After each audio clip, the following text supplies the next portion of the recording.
आज यहां झारखंड की राजधानी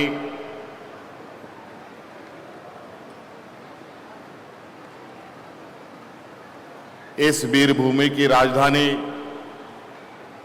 रांची के ऐतिहासिक मोरहाबादी मैदान में आयोजित 2 दिवसीय जनजातीय महोत्सव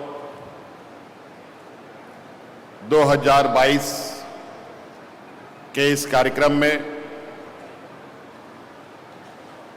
हमारे साथ मंच पर उपस्थित और आज के मुख्य अतिथि के रूप में हमारे बीच आए हुए छत्तीसगढ़ के मुख्यमंत्री आदरणीय भूपेश बघेल जी, यहां उपस्थित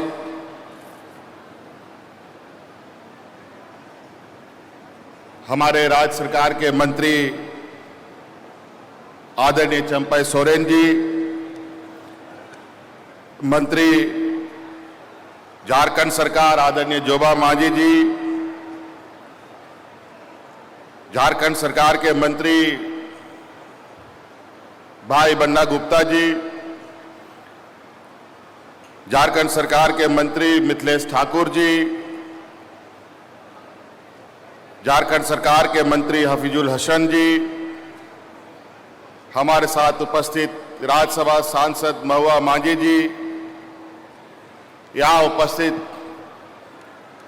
कांग्रेस प्रदेश अध्यक्ष श्री राजेश ठाकुर जी, यहां उपस्थित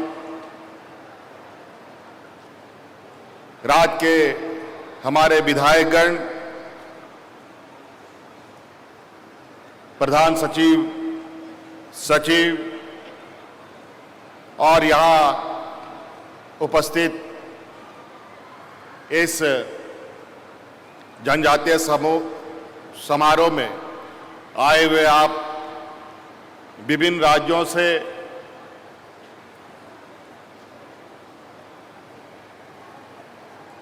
आप सभी कलाकार भाइयों, विभिन्न क्षेत्रों के अभी आप सब लोग विद्वान साथियों, पत्रकार मित्रों, आप सभी को मेरी ओर से इस कार्यक्रम में आप सबका स्वागत करते हुए मैं आपको अपनी ओर से जोहार करता हूं।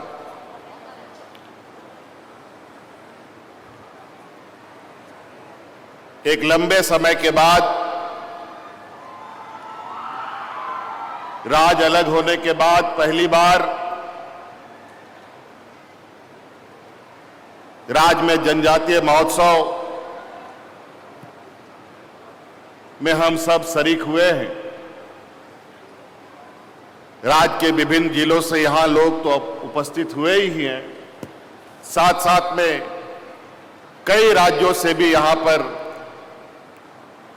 प्रतिनिधि आए हैं, कलाकार आए हैं और इस कार्यक्रम को सफल बनाने में अपनी भूमिका अदा कर रहे हैं।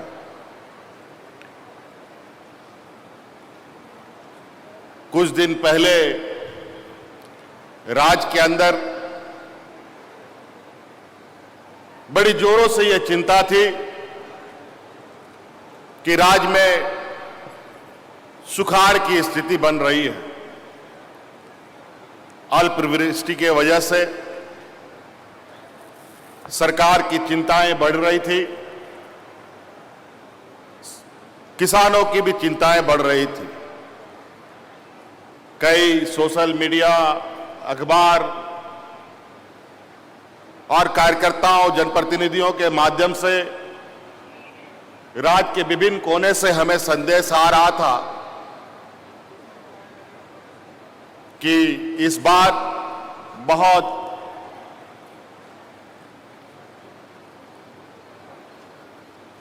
जो आने वाला समय है बहुत भयावह होने वाला है यहाँ के किसानों के लिए, यहाँ के मजदूरों के लिए और एक बहुत बड़ी चुनौती सरकार के लिए भी खड़े होने जा रही है और वो चुनौती था सुखाड़ का। हम सभी निरंतर इस विषय पर नजर बनाए हुए थे, लेकिन ये जनजातीय महोत्सव का आगाज हुआ और इसकी तैयारियां शुरू हुई और उसी दिन से जिस तरीके से यहां झमाझम बारिश हुआ, आज इंद्र भगवान ने भी आदरणीय मुख्यमंत्री जी का स्वागत इस राज्य में किया है।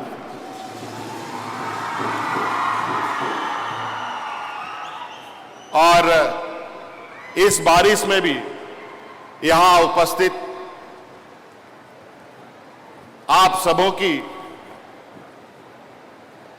को देखकर मुझे लगता है, पहले तो चिंताएं भी थी, पता नहीं ये कार्यक्रम सफल होगा कि नहीं होगा,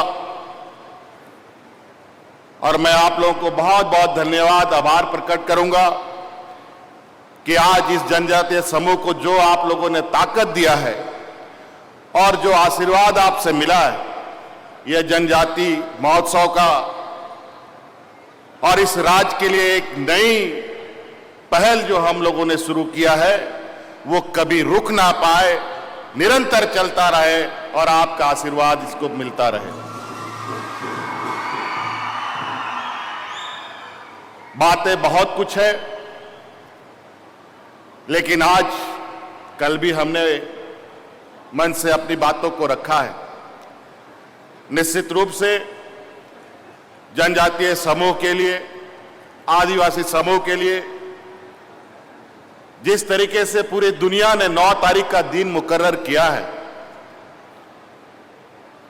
और जिस तरीके से बाबा भीमराव अंबेडकर और डॉक्टर जयपाल सिंह मुंडा जी के आशीर्वाद से संविधान में जो हमें जगह मिला है, आज कहीं ना कहीं उन वजहों से आज हम अपने वजूद को बचाने में, आगे बढ़ाने में छोटा बड़ा प्रयास कर रहे हैं, लेकिन यही काम नहीं चलेगा। अभी आदिवासी समाज को अभी और भी जंग लड़ने हैं। हमारे पुरखों ने, हमारे अगुआ लोगों ने,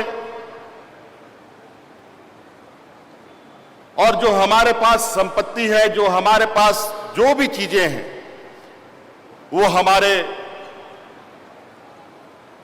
पूर्वजों का है, जिन्होंने एक लंबे संघर्ष के बाद अपने को कुर्बान कर, अपने जान की आहुति देकर हमारे लिए बचा के रखा और हमें सौंप कर वो यहां से निकल गए। अब इसको कैसे हमें बचाना है और इसको कैसे हमें मजबूत करना है और इसको कैसे राष्ट्रीय पटल पर और दुनिया के लोगों तक कैसे हम अपनी पहचान बनाएं, इसके लिए हमें हर व्यक्ति को इस विषय पर चिंतन करने की आवश्यकता है। आज बतौर सरकार के रूप में आज हमने कई योजनाएं इस राज्य के लोगों के लिए चालू किए हैं और इसमें सिर्फ जनजातीय समूह ही नहीं बल्कि सभी वर्गों को इसका लाभ मिलेगा। मैं विशेष रूप से हम अपने आदिवासी समूह से कहना चाहेंगे, आप लोग भी आगे बढ़े, सरकार की योजनाओं का लाभ लें, चाहे वो शिक्षा के क्षेत्र में हो, चाहे स्वरोजगार के क्षेत्र में हो, चाहे नौकरी पेशा के क्षेत्र में हो। हर क्षेत्र के लिए हम लोगों ने आपके लिए दरवाजे खोल रखे हैं। बस आपको आगे बढ़ने की आवश्यकता है, आपको थोड़ा मेहनत करने की आवश्यकता है। आज आपने देखा हमारा ये जो राज्य है, जंगल, पहाड़, नदी, नालों से भरा हुआ ये राज्य है। कई लोग पहाड़ के ऊपर, नदी के किनारे, गड़ा डोड़ा में लोग रहता है, जहां सरकार की ना कभी आवाज जाती थी, ना सरकार की कभी योजना जाता था, ना ही सरकार का कोई नुमाइंदा उन लोगों तक पहुंच पाता था। लेकिन आपने देखा, सरकार आपके द्वार के माध्यम से हमने हर पदाधिकारी को आपके दरवाजे तक पहुंचाने का काम किया, आपके गांव में, आपके पंचायत में पहुंचाने का काम किया। आज इस राज्य में चाहे वो बूढ़ा बुजुर्ग हो, चाहे विधवा महिला हो, चाहे विकलांग व्यक्ति हो, चाहे एकल महिला हो, सभी लोगों को ये देश का पहला ये राज्य है जहां हर पेंशन सार्वजनिक रूप से दिया जा रहा है।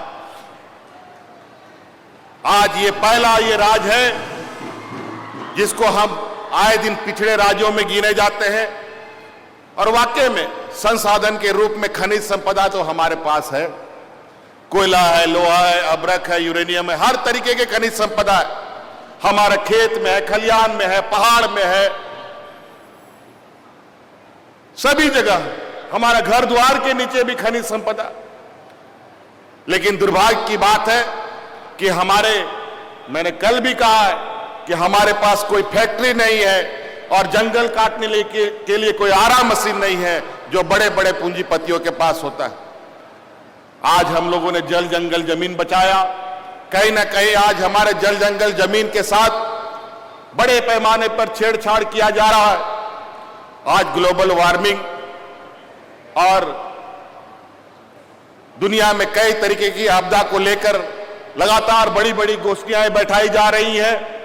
कैसे जंगल बचेगा, कैसे जानवर बचेगा, कैसे नदी नाला बचेगा, इस पर चिंता होता है। लेकिन आदिवासी कैसे बचेगा, इस विषय पर चिंता शायद ही कहीं होता हो। थोड़े बहुत कहीं पत्रकार, जर्नलिस्ट कुछ कुछ लिखते जरूर हैं, लेकिन उनकी आवाज इतनी जोर नहीं पकड़ पाती है जहां शीर्ष कुर्सी पर बैठे लोगों तक ये आवाज पहुंच सके। इस वजह से आज ये 9 तारीख हम जनजातीय समाज के लिए एक संकल्प दिवस भी है। हम इस समय ऐसे संकल्प के साथ एक सुर से ऐसे आवाज उठाएं जो आज जनजातीय समाज की समस्याओं की भी आवाज शीर्ष ऊंचे बैठे कुर्सी तक पहुंचनी चाहिए। इसलिए साथी, मैं और बहुत नहीं कहते हुए अपनी बातों को यही विराम दूंगा। आज की शुरुआत हर्षोल्लास के साथ हम लोग करने जा रहे हैं। ये नई पहल हमने शुरुआत की है। आने वाला समय में कई तूफान, कई आंधियां आएंगी, कई चुनौतियां आएंगी, लेकिन हमारे पूर्वजों ने हमें कभी हारना नहीं सिखाया है, कभी रुकना नहीं सिखाया है। हमें लड़ते जाना है, मंजिल हमें स्वयं मिलेगी। इस संकल्प के साथ हमें इस समूह को आगे लेके जाना है। इन्हीं बातों के साथ बहुत बहुत धन्यवाद। जय आदिवासी, जय झारखंड।